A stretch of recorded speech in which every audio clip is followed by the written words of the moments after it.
Porque a partir do momento em que nos tornamos conscientes dos problemas que nos controlam, que de antes eram inconscientes, quando vêm para o consciente, eles já não nos controlam assim tanto. E aí abre espaço para a escolha, para o livre-arbítrio, o mesmo tipo de reações perante determinados gatilhos ou estímulos. Nós conseguimos observar padrões de comportamento também. E não apenas padrões de comportamento, mas de situações que se repetem nas nossas vidas. Pessoas e situações que só mudam de cara, só mudam de forma, mas que as sensações são as mesmas, as dinâmicas são as mesmas, até as reações físicas são as mesmas, as reações do nosso corpo. Coisas que nos levam a dizer, mas porquê é que isto está sempre a acontecer? Porquê é que o desfecho desta situação, nesta relação, neste trabalho, acaba sempre por ser o mesmo? Há muita coisa que podemos tratar sozinhos, sim, com o devido conhecimento, com uma capacidade de observação maior que tenhamos, mas há coisas que não temos a capacidade de ver e de perceber sozinhos. Tamanha é a nossa imensidão, a nossa profundidade, as nossas águas obscuras no nosso inconsciente. Vão ter ali uma pessoa orientadora para ela reconhecer comportamentos tóxicos e, obviamente, predadores, manipuladores, psicopatas, narcisistas, enfim, you name it, não querem gente que se conhece. Não querem gente que coloca os seus limites. Não querem gente esperta, que lhes sente o cheiro de longe. Não querem gente com autoridade interna e que lhes diz: aqui não. É também necessária coragem. Coragem para ser vulnerável. Essa é das maiores forças humanas que eu já vi. E dizer isto numa sociedade que só valoriza força bruta é no mínimo revolucionário.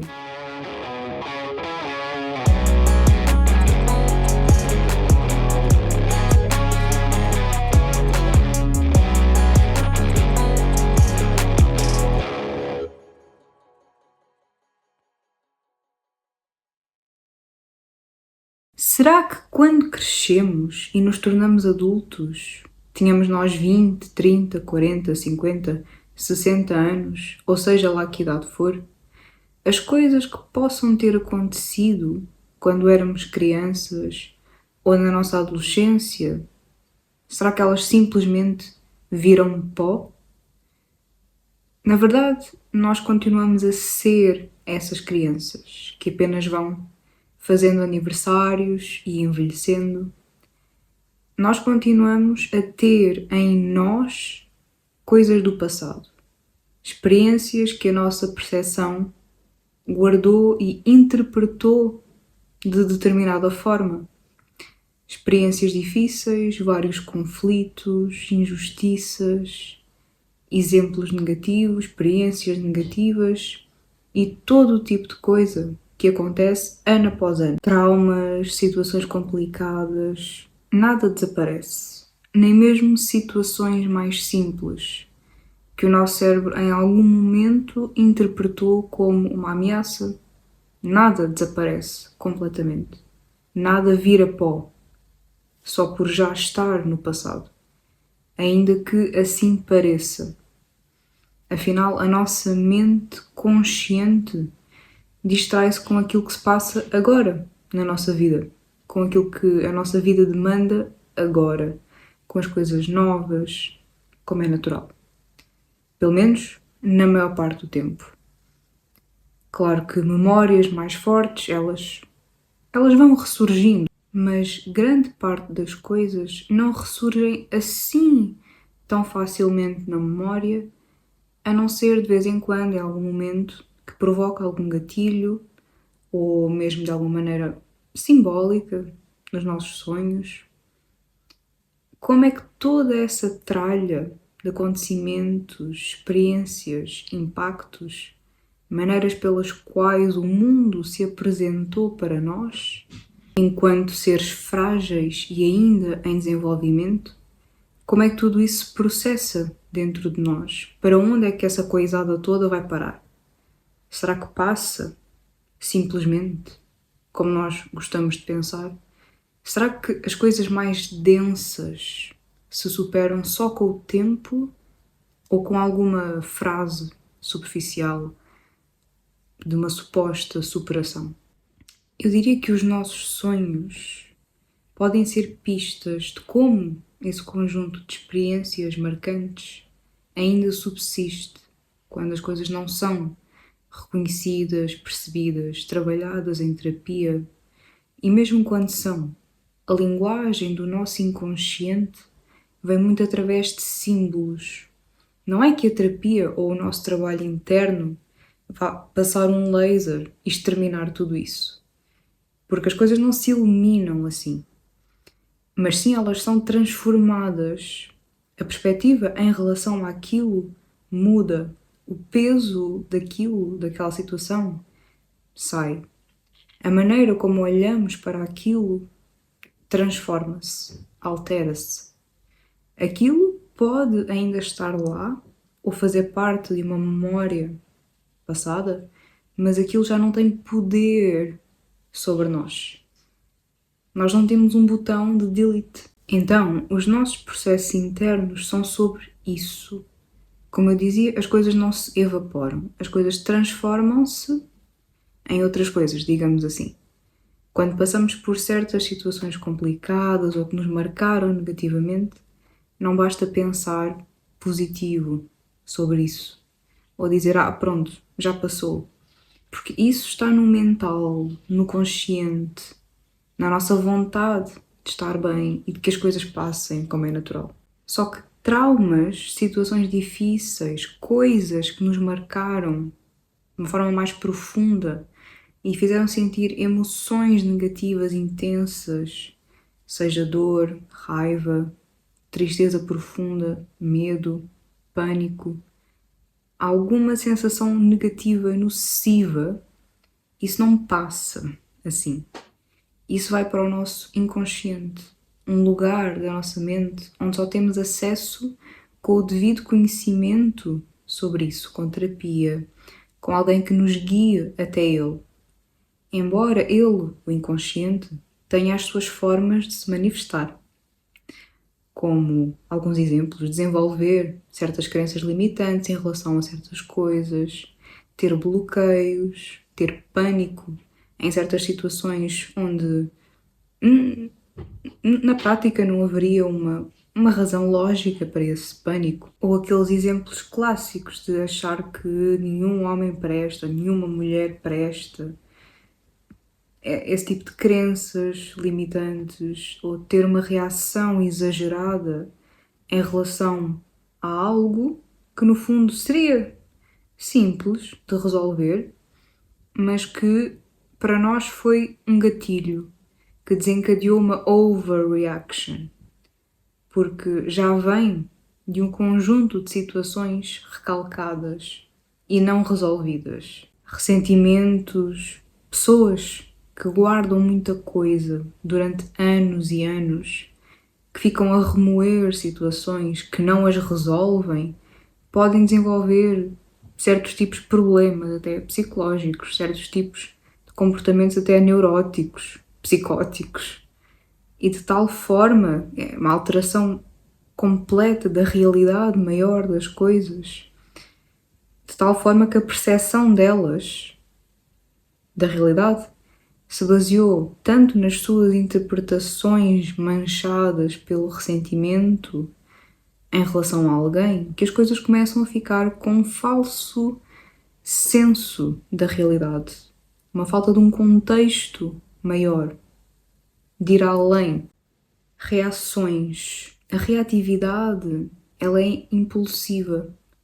Esses impulsos que só depois é que nos apercebemos que não deveríamos ter feito alguma coisa ou dizer alguma coisa, perguntamos porquê é que reagimos assim, ou porquê é que sentimos algo diferente ali, uma raiva que veio do nada. Por exemplo, as invejas, uma raiva em relação à felicidade de uma outra pessoa. Tudo isso são exemplos de conteúdo recalcado, emoções, situações mal elaboradas que foram varridas para debaixo do tapete e que rodam aqui, por aqui dentro e têm a sua própria linguagem e forma de se manifestar.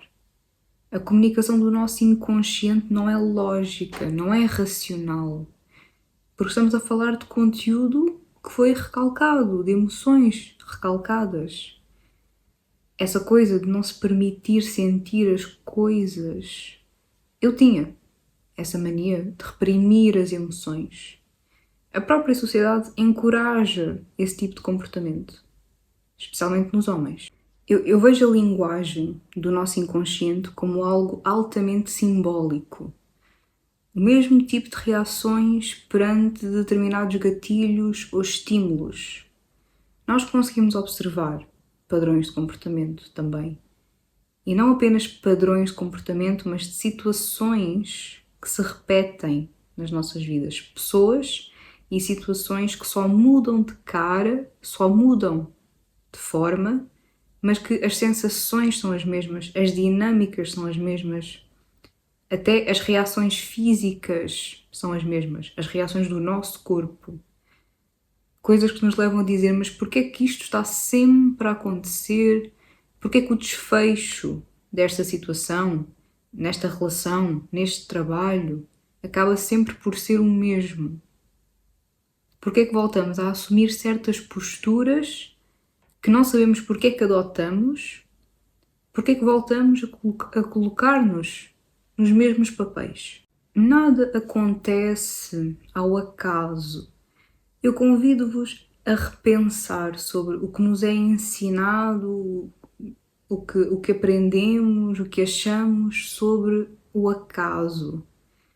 Até mesmo convido a questionar a sua existência. Será que o acaso existe? Ou o famoso azar ou sorte? Será que isso existe mesmo ou as causas já lá estavam, porém ocultas? Sem conhecimento não existe cura. Sem alguma forma de consciência não existe cura. Sem a ajuda de alguém especializado, seja em psicologia, em psicanálise, nas diversas formas de terapia que há hoje em dia, sem alguém verdadeiramente especializado de alguma forma em comportamento humano, sem alguém que compreende a sua essência nas suas várias expressões possíveis, é difícil sair dessa roda interminável. E não é a terapia por si só, isolada, que resolve tudo. Ela estende a mão, ela guia, ela traz para fora o que está lá no fundo, denso e invisível, do poço da nossa psique. Ela é a luz orientadora. Ela desencadeia os processos de transformação. Ela retira as programações que nos afetam. Mas isso só funciona em quem está aberto para isso. Isso só funciona para quem está aberto, para quem deixa o medo de lado, o medo de soltar o controlo, as resistências, e que está disposto a passar pelo desconforto, que pode ser muito, em que se dispõe a ficar vulnerável e a ter o seu ego incomodado, mas tudo isso para um bem maior, para o próprio bem-estar, a própria cura emocional. Muitas vezes nós estamos presos em questões que são más, são nocivas para nós, que nos prejudicam, mas que ficamos nelas e habituamos-nos a elas porque é o que nós conhecemos, é aquilo que o nosso corpo, a nossa mente, o nosso inconsciente toma como seguro, conhecido, mas que nos prejudicam ao mesmo tempo. A terapia é a porta que se abre para uma consciência renovada, mas é necessário entrega, sinceridade, orientar o ego para se acalmar um pouco, mas também reconhecer coisas lindas sobre nós, que nunca foram vistas antes, reconhecer pérolas nossas que nós nunca nos apercebemos antes. Ressignificar experiências, ir à raiz dos problemas que nos assombram. Quando eu digo raiz, é a raiz mesmo, é ir à origem de tudo. Causa que desencadeou todas aquelas consequências. Não com o objetivo de arranjar culpados, nunca é esse o objetivo. Mas sim com o objetivo de entender, de humanizar a situação, com uma energia que propõe aceitação. Claro que afloram também emoções de revolta, raiva, tristeza, confusão, mas existe ao mesmo tempo o não julgamento da parte do terapeuta, do psicólogo, do bom terapeuta. Existe uma sabedoria profunda, um olhar de mestre, uma voz que nos acolhe e nos orienta da melhor forma possível, que nos apela à razão. A profundidade que se obtém sobre as questões originadas na infância, em diferentes contextos, a noção de que se ganha sobre questões que sozinhos se calhar nunca pensaríamos, mas que fazem total sentido. E as peças, quando são juntadas, é um entendimento muito grande e libertador. É um processo pessoal muito grande. É um avanço no desenvolvimento pessoal, na maturidade, o poder pessoal que se ganha, porque a partir do momento em que nos tornamos conscientes dos problemas que nos controlam, que antes eram inconscientes, quando vêm para o consciente, eles já não nos controlam assim tanto. E aí abre espaço para a escolha, para o livre-arbítrio. A proposta é sermos nós a tomar o controle, no sentido positivo da palavra controle. A não sermos mais vítimas ou crianças que se sentem impotentes face à própria vida, em certos contextos, mas sim os adultos tranquilos e serenos que veem, que olham, mudam a sua perspectiva no seu devido tempo, porque esses processos não acontecem do dia para a noite. Especialmente se não continuamos nós esse trabalho interno, individualmente, ativamente, após a terapia. O objetivo não é criar uma dependência com o nosso terapeuta, não é essa a abordagem. A abordagem é de orientar, porque todos precisamos de alguma orientação. O primeiro passo é deixar esse orgulho de lado e essa vaidade de achar que damos conta de tudo, que resolvemos tudo muito bem sozinhos. Isso é burrice, isso é chatice, isso é ignorância. Há muita coisa que podemos tratar sozinhos, sim, com o devido conhecimento, com uma capacidade de observação maior que tínhamos, mas há coisas que não temos a capacidade de ver e de perceber sozinhos. Tamanha é a nossa imensidão, a nossa profundidade, as nossas águas obscuras no nosso inconsciente. É também necessária coragem. Coragem para ser vulnerável. Essa é das maiores forças humanas que eu já vi. E dizer isto numa sociedade que só valoriza força bruta é no mínimo revolucionário. Força bruta e outros conceitos mais superficiais que nós temos na nossa sociedade em relação ao conceito de força e aquilo que se vê mais superficialmente como força, que às vezes nem é força, mas sim ego ferido e agressividade. Outro tipo, por vezes, de recalcamento.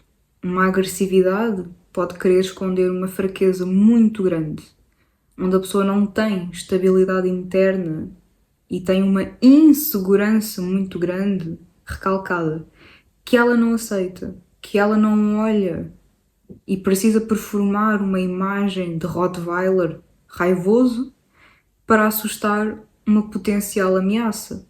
O sistema de luta e fuga primitivo do nosso cérebro. Eu acho que não existe maior poder do que alguém que se conhece em profundidade.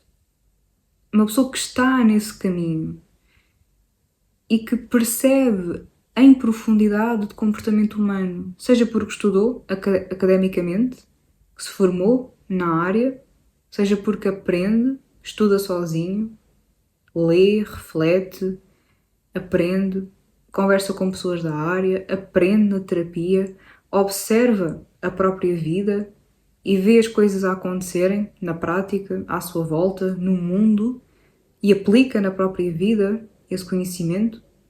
Porque alguém que se conhece, que estabelece uma relação consigo próprio, que deixou de acreditar nessas coisas que se dizem que emoções e sentimentos é coisa de gente fraca. Alguém que canaliza as suas próprias emoções e que as acolhe, que lhes dá espaço para elas terem o seu próprio processo, o resultado disso é um interior tão mais fortalecido, um peito de aço. É um saber que se desenvolve, é uma noção de si saudável, que é sim necessária. Não é um narcisismo, é uma noção de si. É uma bússola interna, cada vez mais calibrada e orientadora, e que se começa a refletir em diferentes áreas da nossa vida. Porque eu proponho também refletir sobre a percepção que se costuma ter que as coisas estão todas separadas umas das outras. Será que estão mesmo? Quem costuma falar mal de terapia, o que eu vejo é o seguinte: ou a pessoa é ignorante nesse assunto e está tudo bem, nós todos somos ignorantes em alguma coisa, ou a pessoa é um predador manipulatório que sabe muito bem que as pessoas, quando fazem terapia, descobrem e resgatam o seu poder pessoal, vão ter ali uma pessoa orientadora para ela reconhecer comportamentos tóxicos e, obviamente, predadores, manipuladores, psicopatas, narcisistas, enfim, you name it, não querem gente que se conhece. Não querem gente que coloca os seus limites. Não querem gente esperta, que lhes sente o cheiro de longe. Não querem gente com autoridade interna e que lhes diz: aqui não. Porque aí eles não conseguem atuar. Ou pelo menos não durante muito tempo. Porque a pessoa já sabe as estratégias, as atitudes que os revelam, os comportamentos que os entregam, as sensações estranhas que eles provocam.